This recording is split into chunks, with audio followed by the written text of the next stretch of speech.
आज Doubtnut app download करें। Doubtnut पर अपने सभी गणित, रसायन विज्ञान, भौतिक विज्ञान और जीव विज्ञान के डाउट्स का करो सफाया।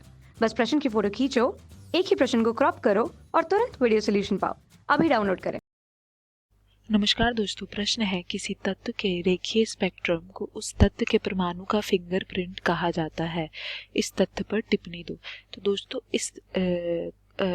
इस तथ्य से हम समझते हैं कि कहा जाता है कि किसी तत्व के रेखीय स्पेक्ट्रम को उस तत्व के परमाणु का फिंगरप्रिंट कहते हैं। ठीक है दोस्तों, तो क्यों कहते हैं?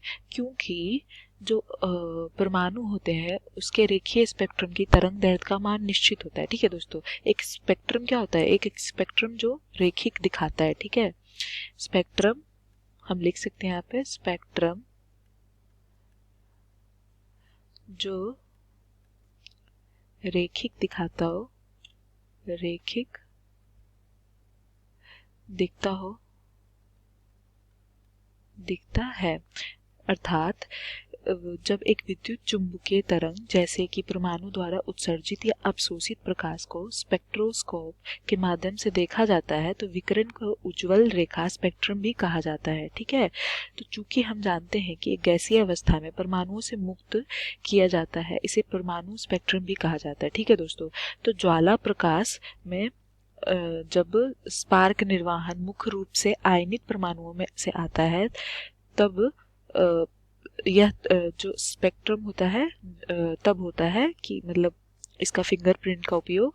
और जब परमाणु एक ऊर्जा राज्य से दूसरे में जाता है तो हम तत्व के प्रकार, ऊर्जा स्तर की स्थिति और प्रकृति को देख सकते हैं। ठीक है, तो ये स्पेक्ट्रम से हम इस तरह प्रयोग कर सकते हैं। अर्थात हम कह सकते हैं कि एक स्पेक्ट्रम जिसमें ऊर्जा विशेष तरंग दैर्ध्य पर केंद्रित होती हो। ठीक है, तो एक स्पेक्ट्रम जिसमें ऊर्जा विशेष तरंग दैर्ध्य पर केंद्रित होती हो, ऊर्जा विशेष तरंग दैर्ध्य पर केंद्रित होती हो, ऊर्जा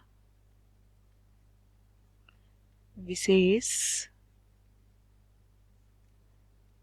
तरंग दैर्ध्य पर केंद्रित होती हो।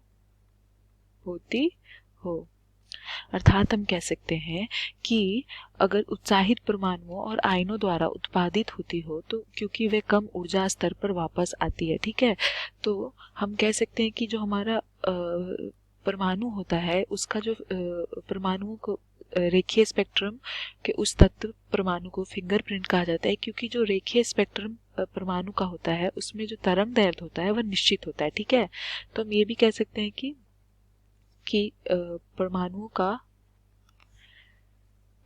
का प्रत्येक परमाणु यानी कि एटम का के लिए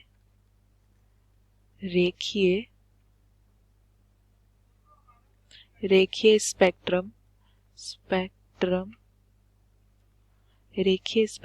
की तरंग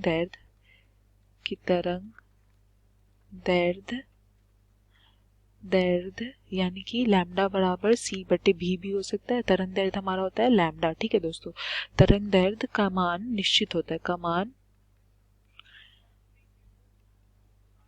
निश्चित होता है। तो इस प्रकार किसी भी तत्व को उसकी रेखीय स्पेक्ट्रम के आधार पर पहचाना जा सकता है। अर्थात किसी भी तत्व को उसके रेखीय अर्थात किसी भी तत्व को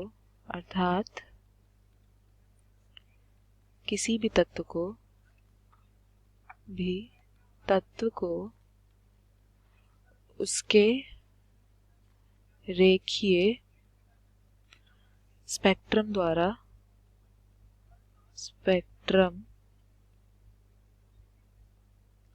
के आधार पर पहचाना जा सकता है,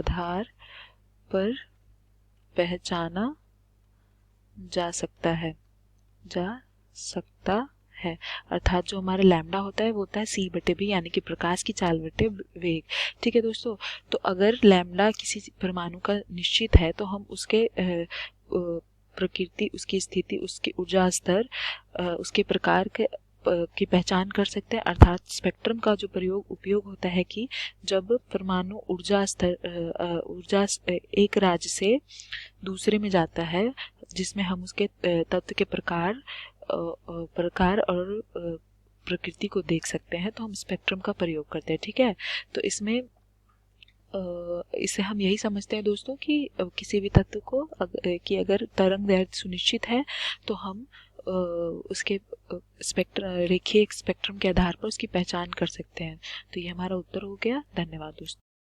कक्षा 6वीं से 12वीं से लेकर नीट, IIT, JEE वो एडवांस के लेवल तक 1 करोड़ से ज्यादा छात्रों का भरोसा। आज ही डाउनलोड करें डाउटनेट ऐप या व्हाट्सएप करें अपने सारे डाउट्स 8400 400 400 पर।